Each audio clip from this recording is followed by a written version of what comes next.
I think the biggest challenge for mankind is global warming, rising temperatures, rising sea levels. The only way we're going to combat that is through innovation, changing the practices that we use and have used for the last century or so.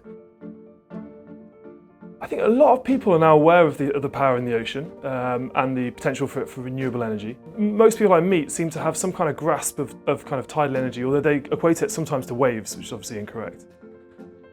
But I think there is the general public is awake to the kind of potential of the ocean.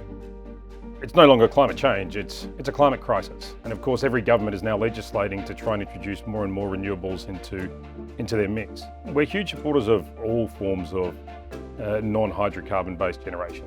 And at Atlantis we are a broad church, but tidal power has a specific role to play in addressing what is one of the most pressing issues that's facing society today, which is of course the climate catastrophe that confronts us all. I've been working for Atlantis for 7 years now. I mostly work in the loading department, so we do load calculations of the turbine. But in that time I've also done resource assessments, managed them for external clients. I've been involved in testing of the turbine, and also I was part of the commissioning team when the turbine first went into the water in Scotland. So my role at Atlantis is the head of systems, which means I'm responsible for all electrical and control systems. So over the 5 years that I've worked at Atlantis, it's changed considerably.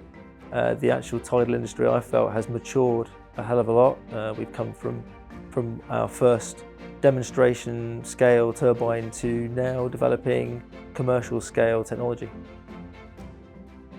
My name's Tim Cornelius. I've been the chief executive of Atlantis now for more than 14 years. I've always had a strong affinity with the ocean, not only growing up in Australia and of course always being on a beach. I was a commercial diver, I was a submarine pilot, I worked for a long time in the oil and gas industry. Everything's always been in some way, shape or form associated with the ocean. So Atlantis to me really is the embodiment of an entire life's work. It was the ability to be able to take renewables and put it subsea. You get a real predictability with tidal energy. We can predict exactly what power output we're going to get from our turbines from now to any point in the future, which really sets it apart from all the other different types of energy generation. What people probably don't realise when they think about tidal energy is that tidal stream technology, which we develop here at Atlantis, when a project is fully complete, is comparable with that of a full wind turbine array or a small conventional power station. Tidal power also helps for a bunch of reasons, not least of which it generates jobs. If you look at the United Kingdom, for example, we build turbines here. We build our foundations here. We employ people. We're using an existing supply chain that was developed over years and years in the oil and gas industry. So if you look at it from that perspective, yes, it creates jobs, but it's sovereignty of supply. And I think that, to be honest, the large-scale commercialisation of tidal power now is just inevitable. The global potential for tidal stream energy is huge.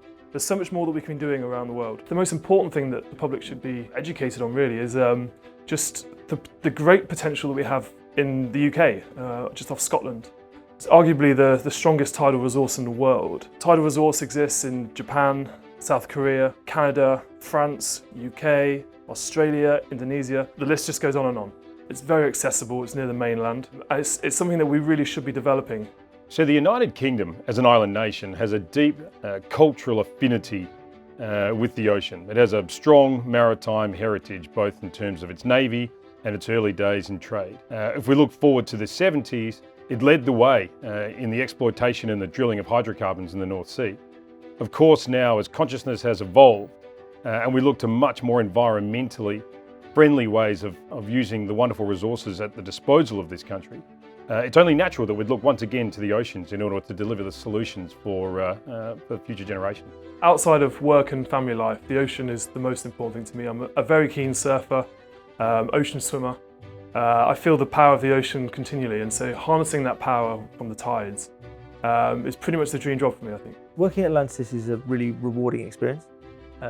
As an engineer, you get to be dealing with some of the most exciting new technological developments, but also feel like you're having a real impact on the actual environment and on the engineering industry.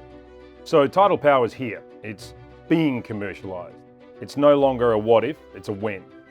From our perspective, we're building on 10 years of heritage from the CGen turbine, generating more than 10,000 operational hours in Strangford Lock in Northern Ireland, right the way through to the Magent project, which has now dispatched more than 20 gigawatt hours of predictable energy into the grid. It's absolutely imperative now that we see continued and sustained support from government policy, much like we've received over the last 10 years from the Scottish Government, who's effectively placed the United Kingdom at the forefront of ocean power technology. Tidal makes sense for a number of reasons. Yes, it's predictable. Of course, you don't see it, you don't hear it, and it's very benign from an environmental perspective.